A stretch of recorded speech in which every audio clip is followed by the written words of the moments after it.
하나님의 은혜가 함께 하시는 하루가 되시기를 바랍니다.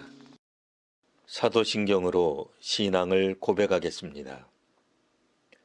나는 전능하신 아버지 하나님, 천지의 창조주를 믿습니다. 나는 그의 유일하신 아들, 우리 주 예수 그리스도를 믿습니다. 그는 성령으로 잉태되어 동정녀 마리아에게서 나시고 본디오 빌라도에게 고난을 받아 십자가에 못 박혀 죽으시고 장사된 지 사흘 만에 죽은 자 가운데서 다시 살아나셨으며 하늘에 오르시어 전능하신 아버지 하나님 우편에 앉아 계시다가 거기로부터 살아있는 자와 죽은 자를 심판하러 오십니다. 나는 성령을 믿으며 거룩한 공교회와 성도의 교제와 죄를 용서받는 것과 몸의 부활과 영생을 믿습니다. 아멘. 이제 다 함께 찬송하겠습니다.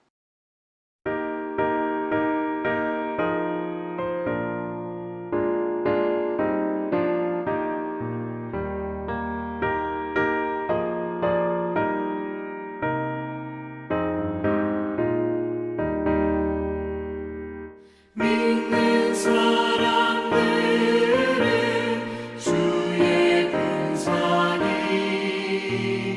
앞서가신 주를 따라갑시다.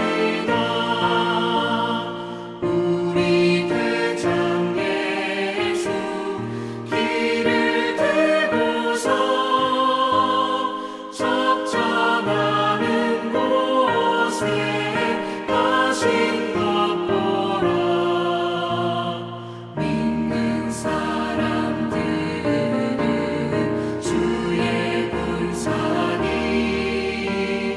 앞서가신 주를 따라갑시다. 원수 마귀 모두 쫓겨가기는 예수 이름 듣고 겁이 남이라. 우리 찬송 듣고 지옥 떨리니 형제들아 주를 찬송합시다. 믿는 사람들은 주의 군사니 앞서가신 주를 따라갑시다.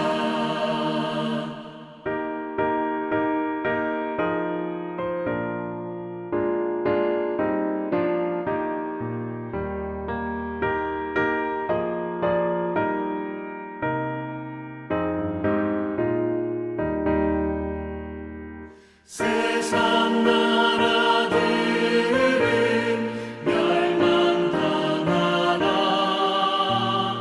예수 교회 영영 왕성하리라. 마귀 권세 감히 해치 못함은 주가 모든 교회 지키시리라.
오늘 말씀은 구약성경 여호수아 10장 10절에서 15절까지 말씀입니다.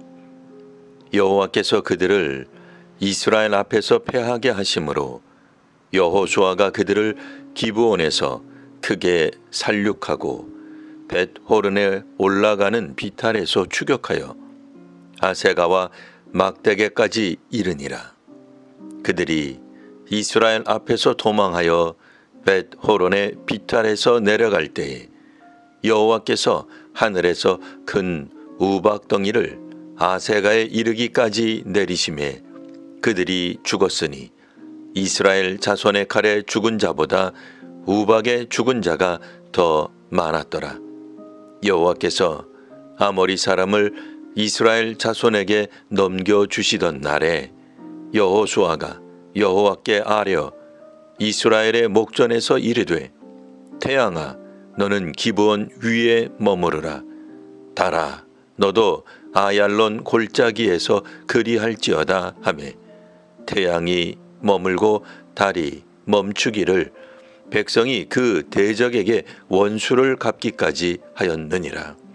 야사렛책에 태양이 중천에 머물러서 거의 종일토록 속히 내려가지 아니하였다고 기록되지 아니하였느냐. 여호와께서 사람의 목소리를 들으신 이 같은 날은 전에도 없었고 후에도 없었나니 이는 여호와께서 이스라엘을 위하여 싸우셨음이니라. 여호수아가 온 이스라엘과 더불어 길갈 진영으로 돌아왔더라. 아멘. 신앙생활을 하다 보면 종종 하나님께서 하신다, 하나님께서 이끄신다는 말을 들을 때가 있습니다. 오늘 본문에는 여호와께서 예루살렘 군사 동맹군과 싸워 그들을 패하게 하셨다는 표현이 나옵니다. 우리는 이 구절을 읽으면서도 하나님이 무언가를 하셨다기보다는 바로 그 다음에 나오는 여호수아가 그들을 기브온에서 크게 이겼다는 장면에 더 주목하기도 합니다. 즉 하나님 중심, 하나님이 이끄신다는 말은 믿음의 사람들이 하나님 신앙을 중심으로 뭔가를 한 것을 의미한다고 여깁니다. 이 생각은 한편 매우 신앙적인 것 같으나 좀 더 생각해 보면 하나님을 하나님으로 인정하지 않는다는 것을 알 수 있습니다. 하나님이 계신다, 즉 신의 존재에 대한 믿음은 있지만 하나님이 지금 우리와 함께 계신다거나 실제로 인도하고 역사하신다는 믿음에까지는 아직 이르지 못한 것입니다. 여호수아에서는 하나님이 여호수아에게 말씀하시는 장면들이 여러 번 나옵니다. 그리고 오늘 본문은 하나님이 하나님을 인정하는 공동체에 어떻게 역사하시는지를 잘 보여주고 있습니다. 기브온 사람들은 여호수아와 이스라엘을 대적하지 않고 화친하기로 합니다. 이 소식은 예루살렘 왕 아도니세덱에게 들립니다. 당시 기브온 성읍은 왕도와 같이 큰 성읍이었고 강한 군사를 보유하였던 곳입니다. 기브온 성읍은 비록 왕은 없지만 왕이 있는 성읍처럼 크고 용맹한 군사들을 보유한 성읍이었습니다. 그런데 기브온 주민이 이스라엘과 화친하였다 하니 이에 가나안 남부 왕들을 소집하여 연합군을 형성합니다. 그리고는 바로 가나안을 배신한 기브온 성읍을 공격합니다. 그러자 기브온 주민은 길갈 진영에 있는 여호수아에게 도움을 요청합니다. 기브온 주민을 돕기 위해 출동하는 여호수아에게 하나님은 승리에 대한 확신을 심어주십니다.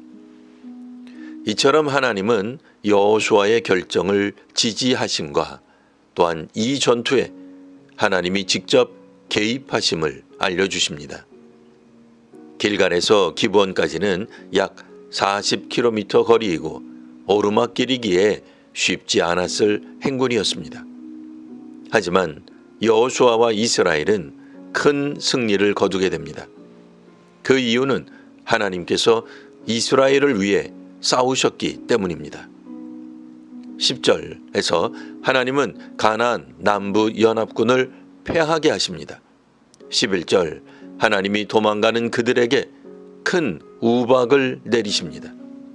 이때 이스라엘 자손의 칼에 죽은 자보다 우박에 죽은 자가 더 많았습니다.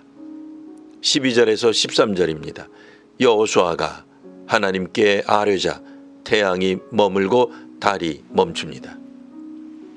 기독교 신앙은 신의 존재를 인정하는 정도가 아니라 그 하나님이 실제로 예배에 임재하시고 기도를 들으시고 교회 사역을 이끄신다고 믿습니다.